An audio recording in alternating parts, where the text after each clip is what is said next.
Bonsoir.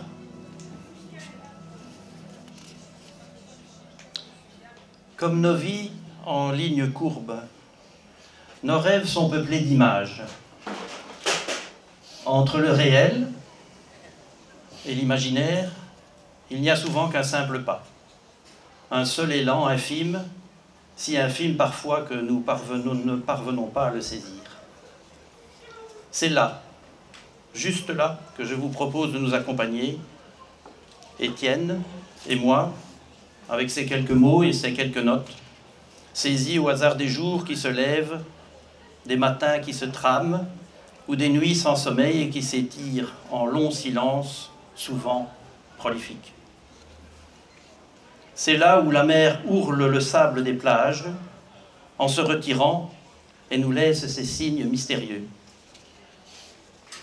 Ce lieu qui peut être un instant, quand se confondent espace et temps, parfois dans un regard, souvent dans un geste invisible, mais tellement sensible. Imaginons-nous, imaginez-vous en ces quelques instants. Ouvrir la fenêtre, ouvrir les volets, légèrement les entr'ouvrir d'abord. Laisser le jour et l'heure entrer avec aisance, la lumière s'installer, le silence du lieu, prendre le pouls du monde, de la vie qui s'engrange, de la vie qui prend forme et couleur. Imaginons-nous saisir l'instant de pas inconnus qui passent dans la fenêtre entr'ouverte, qui s'ouvre alors vraiment, saisir les premières lueurs du matin qui s'installent, ou les derniers moments du jour trop fatigués pour encore respirer. Saisir même les senteurs d'un printemps qui brasse ses primeurs de chants d'oiseaux. Saisir l'enfant qui court vers l'école ou ailleurs, surtout ailleurs d'ailleurs. Joie si vite effacée dans l'encart de la fenêtre, courant sans doute vers des buissons ardents. Saisir la transparence des gens qui passent, anodins, feutrés, éclairés, muets ou riant sans vergogne, comme des oriflammes tendues vers l'inconnu, puisque c'est là qu'ils se rendent. Saisir les sons, les musiques des alentours citadins, saisir dans cet amas de monde l'instant, fragile s'il en est, où va apparaître derrière une écharpe d'hiver, si c'est l'hiver, ou devant une auréole de soleil, si c'est l'été. Saisir dans ce silence qui se fait l'instant, fragile, où l'on va se sourire et se dire « entre », mais se dire qu'on n'a pas la clé. Et rire, rire ensemble. Alors, l'univers même, saisi dans la fenêtre au regard perdu, pourra se taire et s'estomper, jusqu'à ce que le volet se referme et que la porte s'ouvre sur une silhouette fugitive. L'air, la terre, le feu, puis l'eau. Les apercevoir, les concevoir, déjà, ils sont en fuite. Parce qu'à l'intérieur des yeux, fermez encore une fois les yeux, alors même les pierres vivent.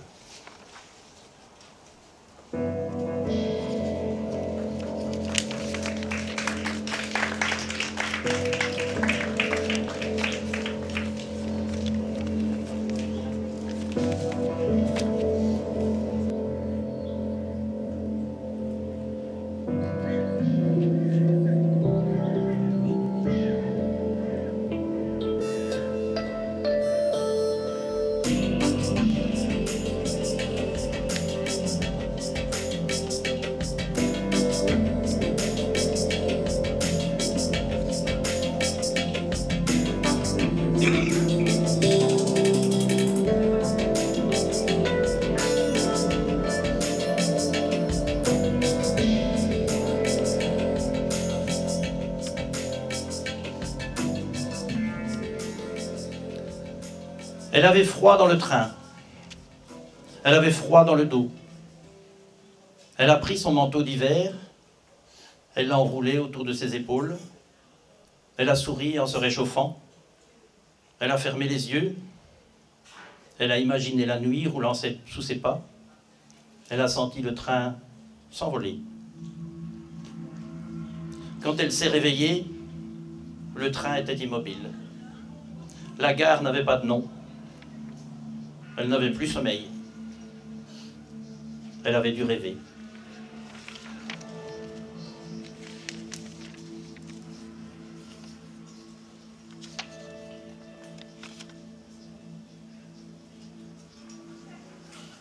Ils peuvent s'embrasser. Ils peuvent s'étreindre. Ils peuvent se prendre ou se contraindre.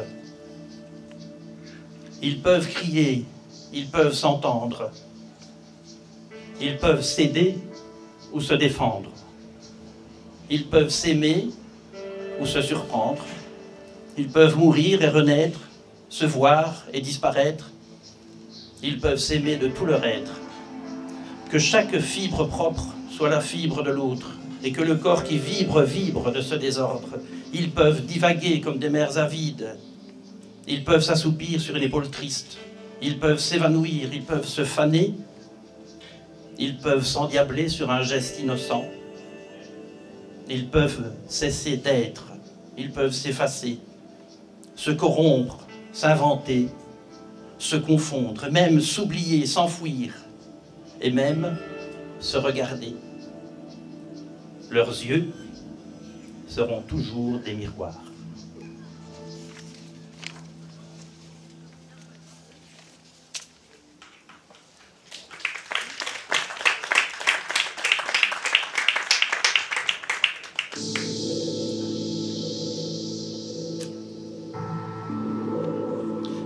J'aimerais être le vent d'ouest qui vient de l'océan, le vent du nord qui entraîne la neige, le vent du sud qui lève les déserts, le vent de l'est qui allège les plaines. J'aimerais être le vent qui gémit sur les roches et trouble les rivières, le vent d'automne qui fredonne la pluie, le vent d'automne qui emporte les feuilles. J'aimerais être le vent d'été qui caresse la peau, blonde ou brune, qui court jusqu'à la nuit en un balai d'étoiles. J'aimerais être le vent qui murmure à l'oreille du temps les troubles insensés. Être le vent d'un chant qui efface les lèvres des enfants. Être le vent léger de l'oiseau.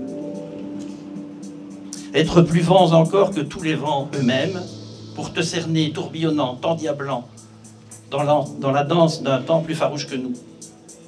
Être le vent d'une heure, le vent d'un autre monde, le vent d'une seconde, juste le vent. Le vent de ton sourire qui n'appartient qu'à moi et qui pourtant frivole, et frivole s'envole.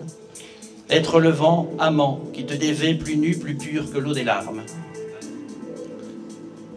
Être le vent des mains et des regards, des traces, des embardées d'amour. Être le vent silencieux, invisible, insensible. Être juste un murmure, mais quand même le vent, un souffle de murmure, un infime mouvement. Juste une hésitation vers l'origine des mots. Être le silence des mots, le silence des âmes, la présence absolue. Être ce mot de vent, ce mot d'amour enfin, le mot d'amour pour toi qui prend pour tout espace, la lumière du monde, pour se jouer sans fin les attractions terrestres.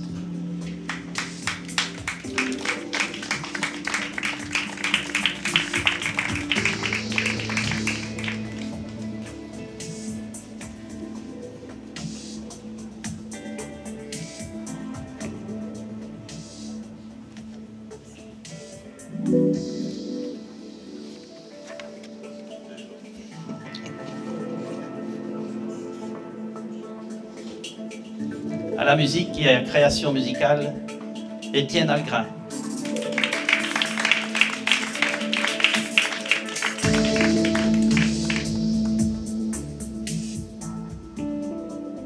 J'écris, mais ce n'est pas moi qui écris. J'écris, mais cela ne veut rien dire. C'est comme un rire silencieux. Je te regarde, je suis en dehors du temps. Je te regarde par-delà ces mots qui sont de moi. Je te regarde, tu es là. J'écris pour émincer le monde qui s'étire entre nous. J'écris pour vitrifier la mer et la mer et la mer entre nous. J'écris, mais ce n'est pas moi qui écris. C'est une fibre de toi.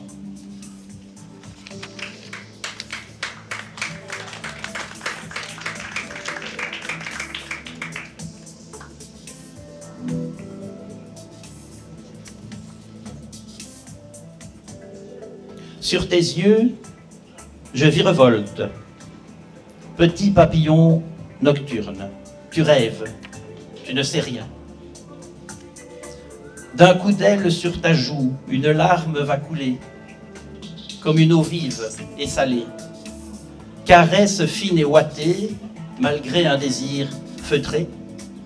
Restez doux, restez léger. Car avant l'aube étonnée, même métamorphosé en insecte silencieux, sur tes lèvres me poser, mi-infimement lové, pour enfin te réveiller d'un baiser.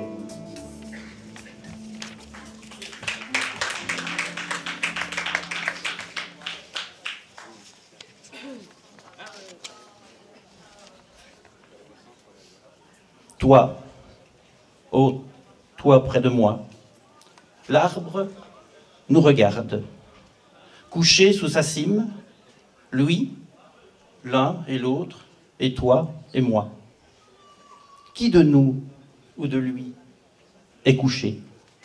Le monde horizontal, et toi si proche de moi, à te perdre et t'éperdre, et tu adores ça. L'arbre nous regarde, j'en suis une feuille, ce grand arbre, il m'adore. Il m'admire couché là contre toi comme un roseau, tout fier, tout droit, tout... Mais vous, savez-vous toujours, savez-vous, tous les mots que vous voulez dire à votre amour de toujours? Moi pas.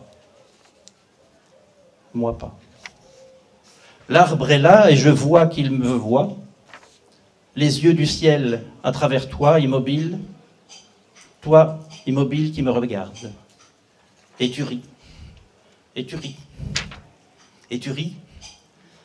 Et le monde n'a jamais ri comme ça. Et l'arbre non plus.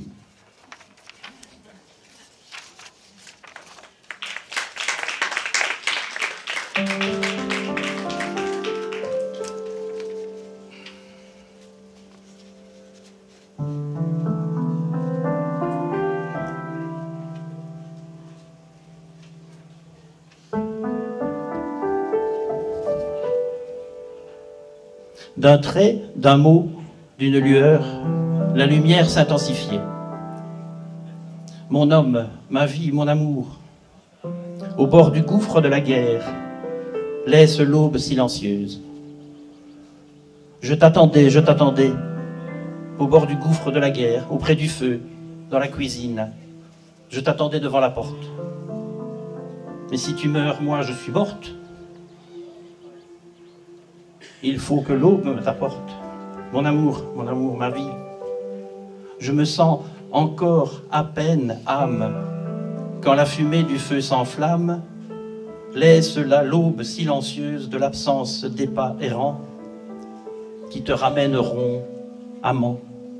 Je t'attendrai devant la porte. Il faut que l'aube me t'apporte, quand la fumée du feu s'enflamme. Ma vie, mon homme, mon amour, quand la fumée du feu s'enflamme, embrume mon écrin de femme.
Sur les toits naissent les chats.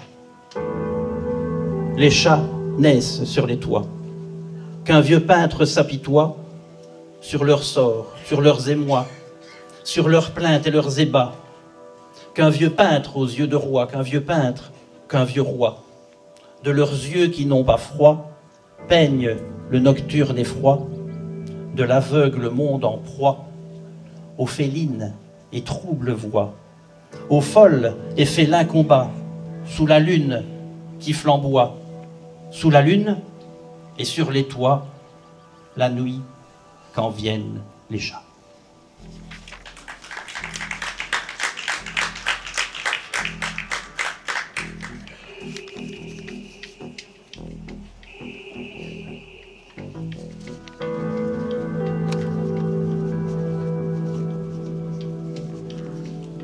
Elle a ouvert la cage.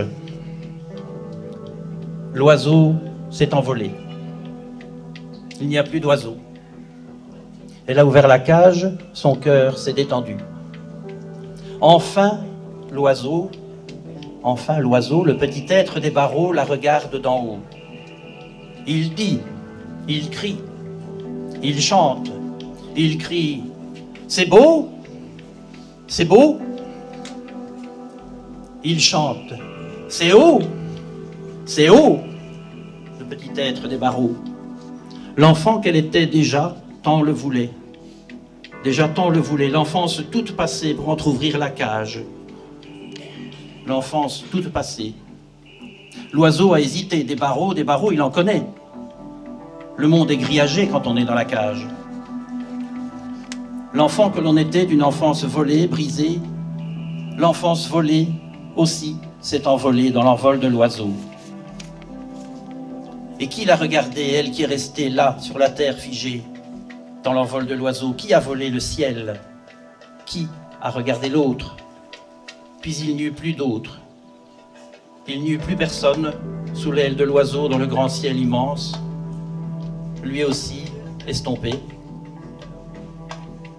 Quant à l'oiseau, il dit, il crie, il chante, il crie, c'est haut, c'est haut. Il chante, c'est beau, c'est beau. Le petit être sans barreaux.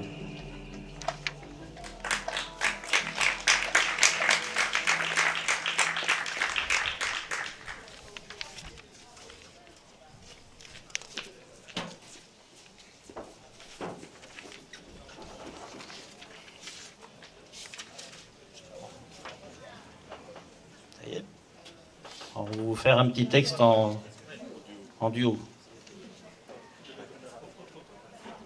Toc, toc. Ok. C'est bon? Au café, évidemment.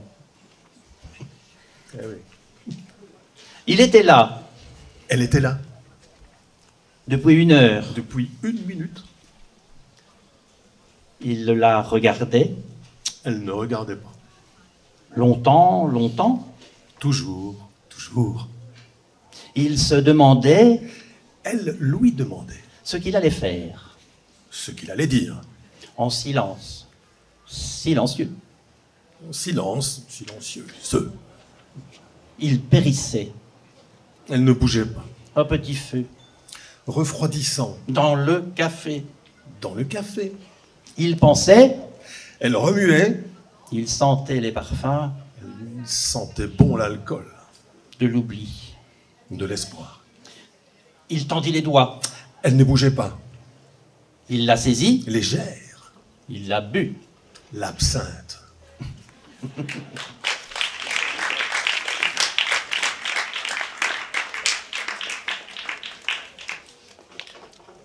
À la voix, en plus de la musique, Étienne.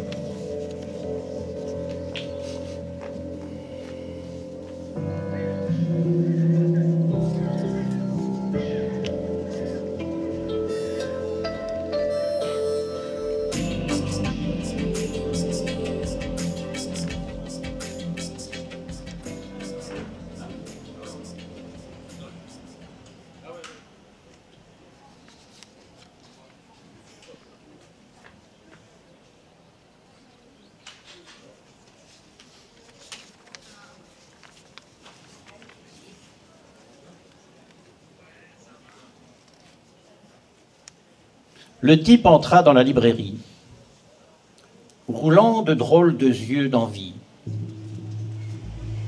D'envie de livre, d'envie de lire, d'envie de dire, de raconter, une envie qu'il avait pris comme vous prend soudain une envie de dessert ou un désir d'être aimé. Il voyagea autour d'un étalage de bouquins récents, drôlement bien disposés pour fendre l'œil d'un curieux. Mais il ne s'attarda que le temps de chercher ailleurs, autre chose. Plus loin, croisant d'autres clients, il suivit un rayonnage aux ouvrages poussiéreux, sans doute oubliés. Puis il se dit que rien ne l'intéressait vraiment, que son envie n'était que passagère de vent léger.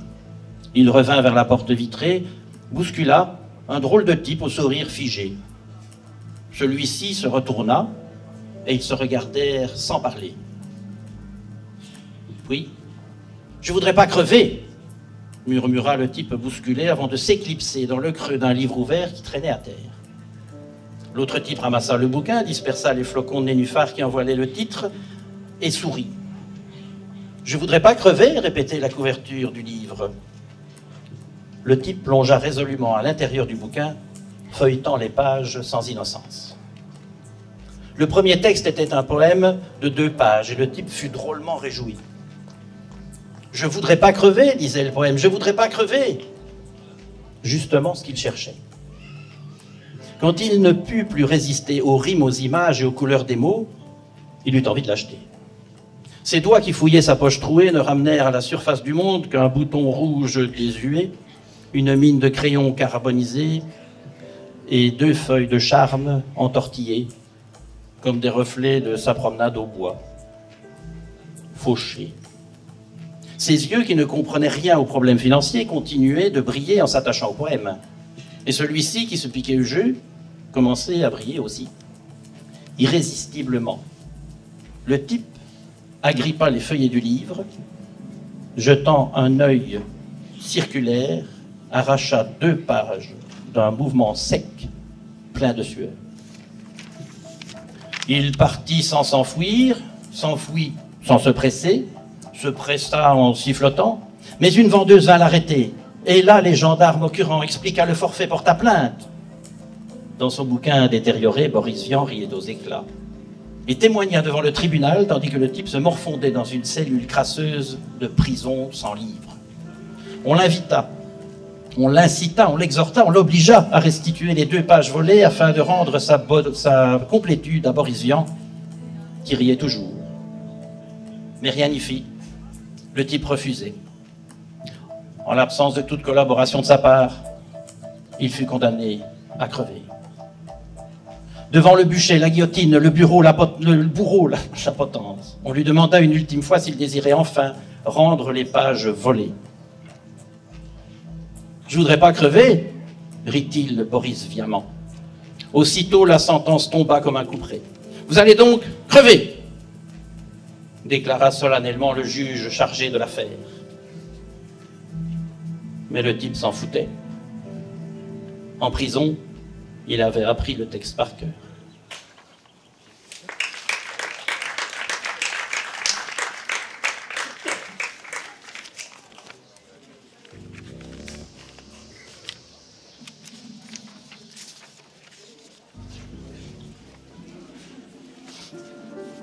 Homme et chapeau.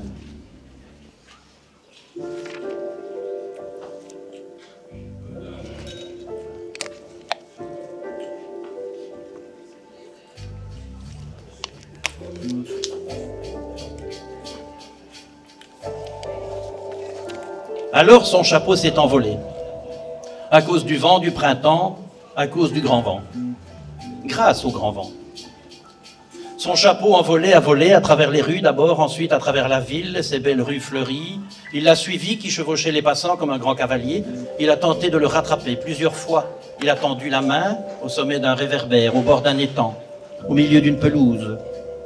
Il n'a jamais réussi à l'immobiliser et à lui redonner sa fonction naturelle, qui est de couvrir les chefs.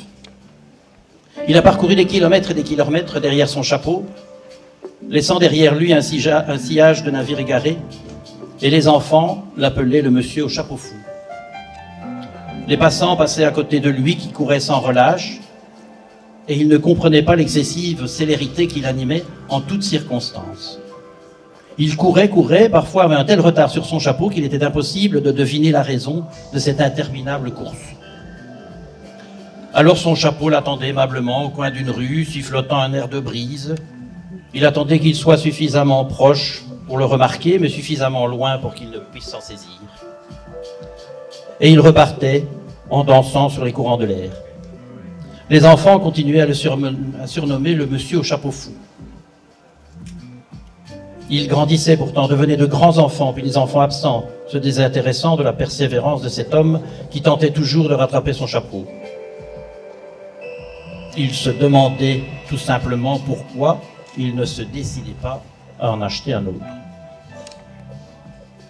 Ils en étaient arrivés tous les deux, lui et son chapeau, à une parfaite complicité, n'imaginant plus d'autre vie que celle-là. Le chapeau était le voleur et l'homme le gendarme. Ils s'arrêtaient ensemble au café pour prendre un verre, s'invitaient à déjeuner, dormaient sur le même lit dans la même chambre d'hôtel, se promettant en croix de foi. Non, croix de bois. Croix de fer, si je mange, je vais en enfer. De garder entre eux la distance et le respect qui les séparait encore. Une seule ombre, mais laquelle, ternissait leur bonheur.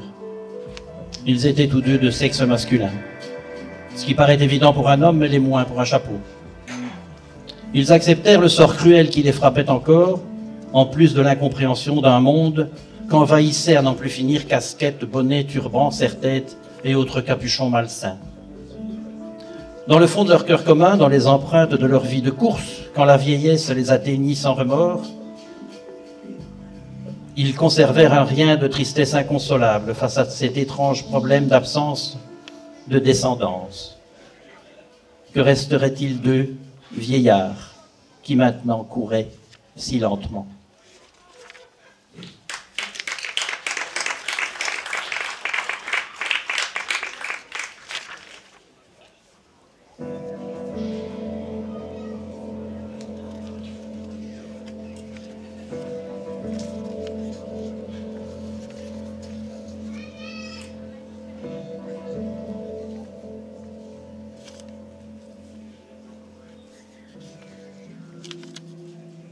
Avant de terminer la dernière partie de sa lecture, j'ai envie de vous raconter une anecdote. Depuis le début du printemps, chaque matin, un merle vient. Il s'installe sur le faîte du toit, à l'arrière de notre maison, chante à tue-tête durant quelques minutes. Je ne comprends rien à son chant, bien sûr, mais j'ai pris l'habitude de lui répondre. Fait le merle. Fais-je là comme un stupide perroquet. Il me regarde, si, je vous assure, il me regarde, et reprend un autre, que je ne parviens jamais à reproduire parfaitement, bien sûr. Puis un autre, puis un autre encore. J'aimerais comprendre ce langage, ces mots d'oiseau. Ce matin, il s'est passé quelque chose d'étrange. L'oiseau a chanté plusieurs fois le même air, je ne vous le fais plus. Je me suis tu. C'est rare. Je l'ai écouté profondément, essentiellement. Je l'ai écouté, il m'a regardé, je vous assure.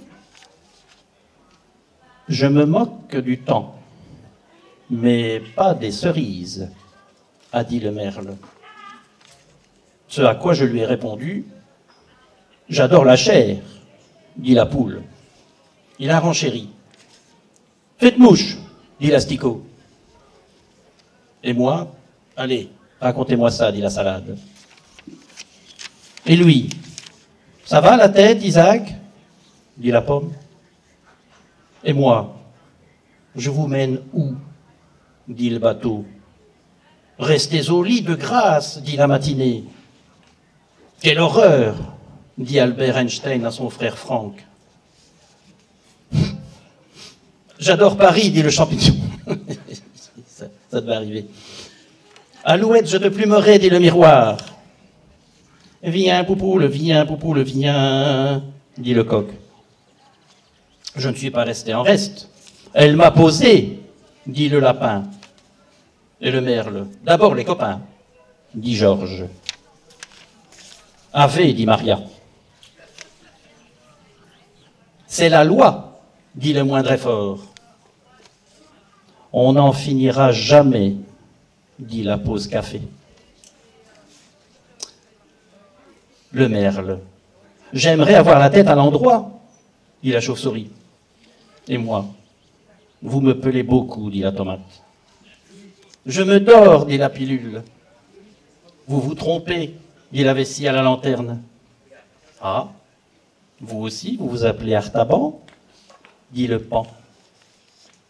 On en mourrait, dit l'ennui. Viens donc, dit le buisson à l'écolier.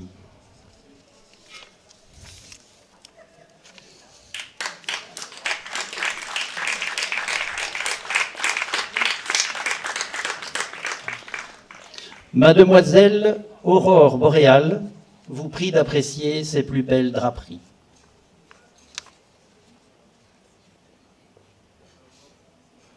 Ce soir, j'ai décidé que la tristesse n'aurait pas prise sur moi.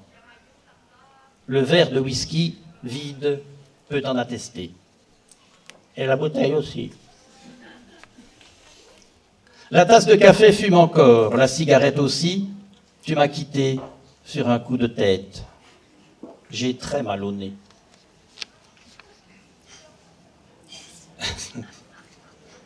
Il confondait la gauche et la droite. Pourtant, ses bulletins de vote n'étaient pas nuls.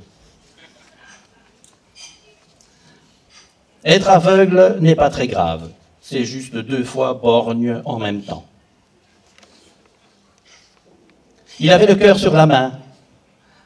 Il en est mort. Dans cette chambre, il y avait des cerfs-volants, des dizaines, des centaines de cerfs-volants. La fenêtre s'est ouverte et la maison s'est envolée. Si vos maux de tête perdurent, il faudra la couper. Ce regard de toi me fusille comme le dernier des condamnés. Pourtant, je suis innocent.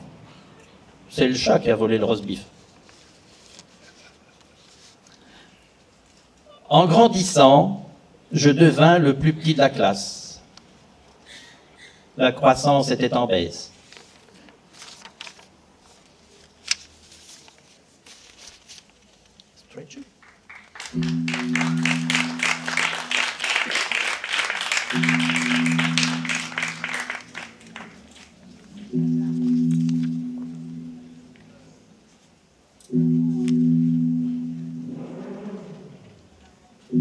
Elle l'emmenait sur sa moto pour fendre l'air.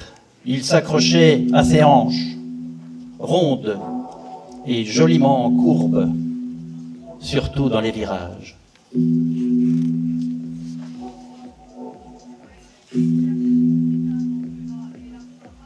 Son père lui avait dit « il faut marcher droit ». Zig. Zig, c'était un chouette gars, un brave type. Il filait gentiment son bon petit coton de chemin. « Faut marcher droit », avait dit son père. Puis il rencontra Zag. Quand Jacques perdit le nord, il n'en fut pas déçu. Il n'était pas trop exigeant, il restait 3 autres directions, non?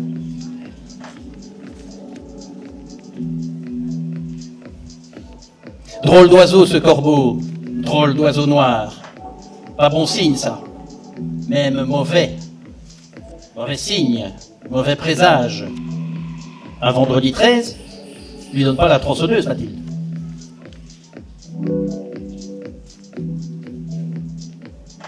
Il décida de mourir tranquillement, avec dignité.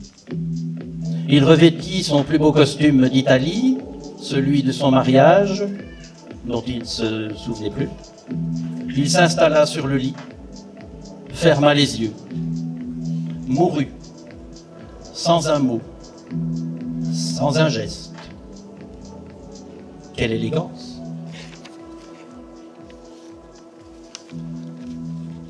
Quand Marin eut grandi, on lui offrit un bateau. Ce n'était que justice après l'avoir affublé d'un tel prénom. Malheureusement, il fit naufrage.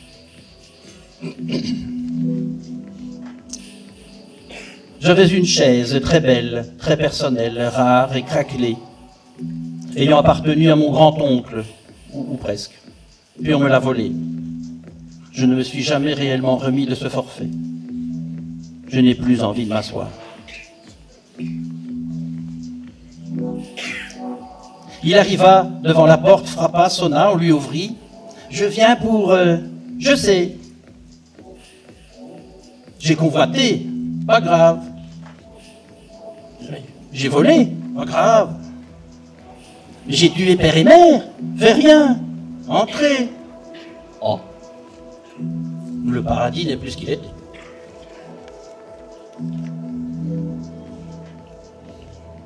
Fallait pas lui en vouloir, c'était pas mérité. Même si ça se justifiait, c'était pas mérité. Il aime le mérite, Jean-Pierre, même s'il ne le mérite pas. Surtout quand il ne le mérite pas.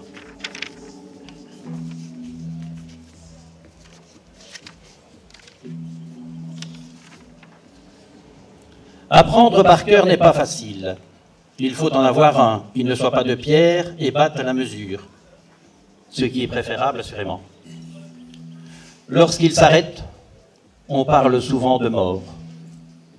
L'homme n'aime pas mourir. Cela ne lui arrive qu'une fois par vie. Il préfère festoyer, se donner du bon temps. Cela peut se répéter à l'infini, comme une leçon apprise que l'on peut dire et redire à son père ou à sa mère, ou son tuteur. Enfin, tous ces gens qui sont souvent intéressés par les résultats scolaires de leurs enfants. Ils prennent cela très à cœur.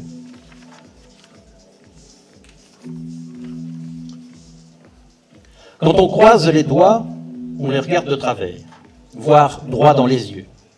La direction du regard a une importance capitale. Oblique, il penche. De feu, il crépite. Perçant, il instille. Pénétrant, il s'insère. Personne ne le conteste parmi la foule, qui est assez conséquente, plusieurs milliards si nos chiffres sont exacts.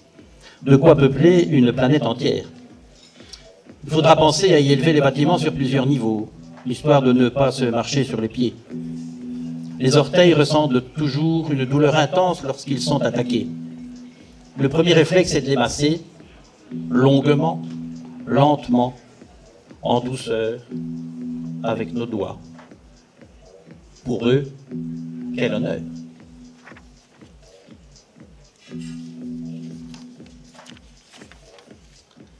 Animal à rayures orange et au pelage orange, le tigre du Bengale. Quel pays! À l'époque coloniale, les tigres mangeurs d'hommes y foisonnaient. Les Anglais les en ont chassés avec vigueur et dignité. Les Anglais sont souvent dignes, ils le disent. Les tigres vaincus ont disparu, ou presque. Il reste quelques rayures de ci, de là, que les moustiques ont attrapées, avec vigueur et dignité.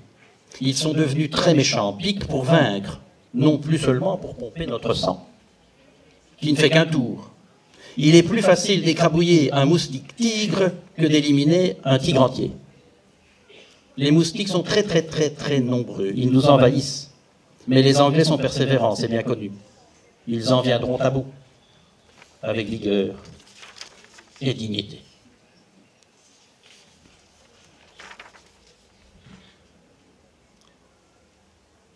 Le paresseux paresse, c'est sa nature. Demandez-lui d'exercer une autre activité, il refusera. Il n'est pourtant pas difficile, du moins à notre connaissance. Il n'est guère développé d'ailleurs. Dans de nombreux domaines, l'homme pense qu'il connaît. C'est une erreur grave. Cela peut entraîner de grosses catastrophes, naturelles ou non, que l'homme lui-même ne peut réparer. Il répare beaucoup mieux les automobiles, que l'on appelle couramment voitures.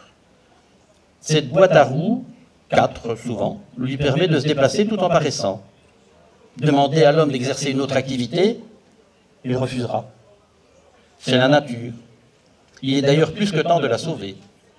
Mais ne comptez ni sur l'homme, ni sur le paresseux.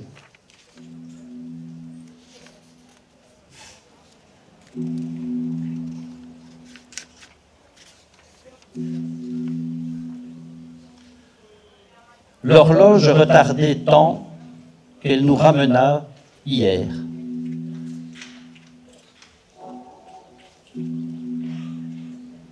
Le temps ne se rattrape jamais, sauf si vous le prenez. L'homme avait tant de respect pour l'herbe folle, l'avoine légère et l'élégante ivrée qu'il n'osait plus marcher. Il apprit à voler. On ne peut jamais voir les larmes d'un poisson triste.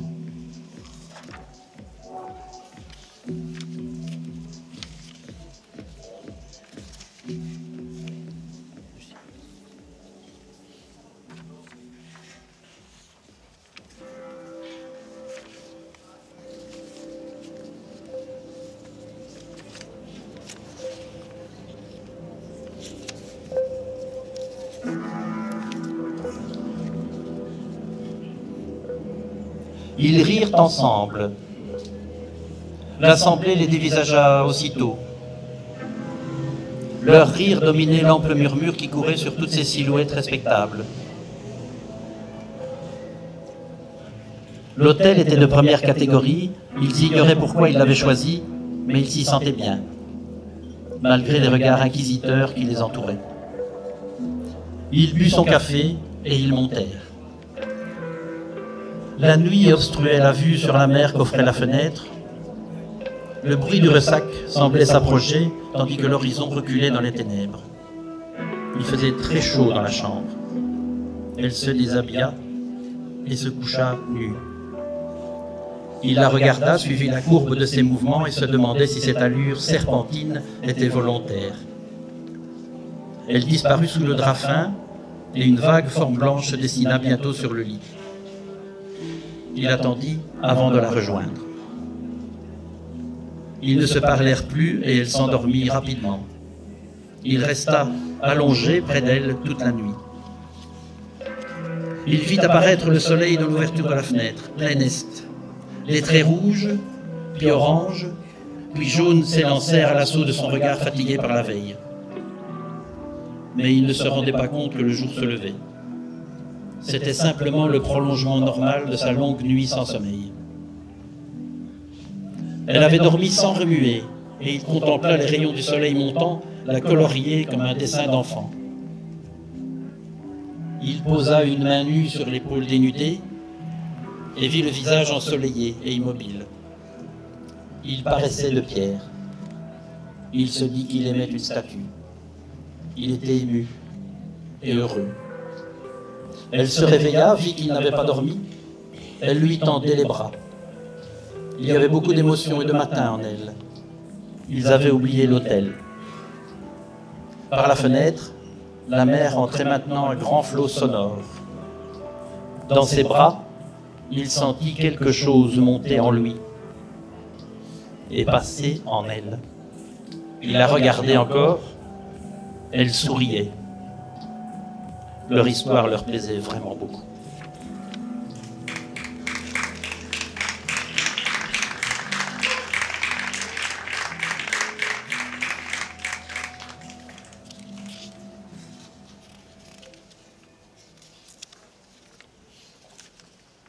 Et maintenant, dernier petit texte en hommage à Françoise.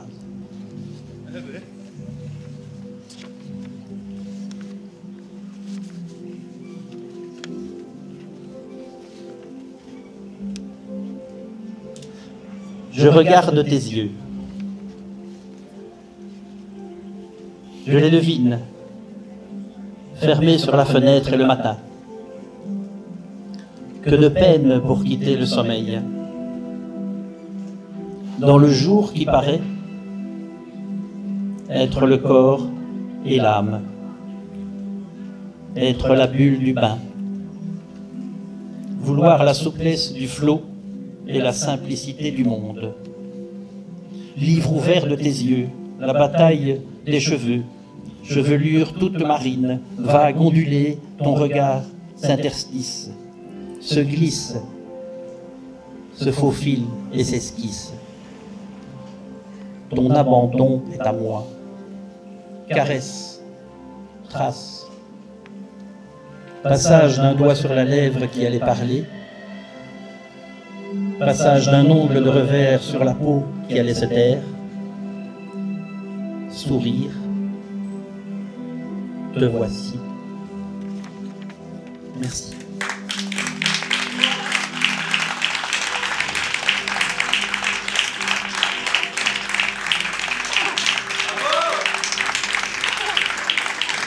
Étienne à la musique.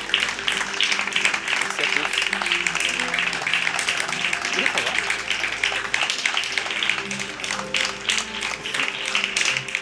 Un grand merci à Tristan et à Étienne pour ce super moment. C'était vraiment super.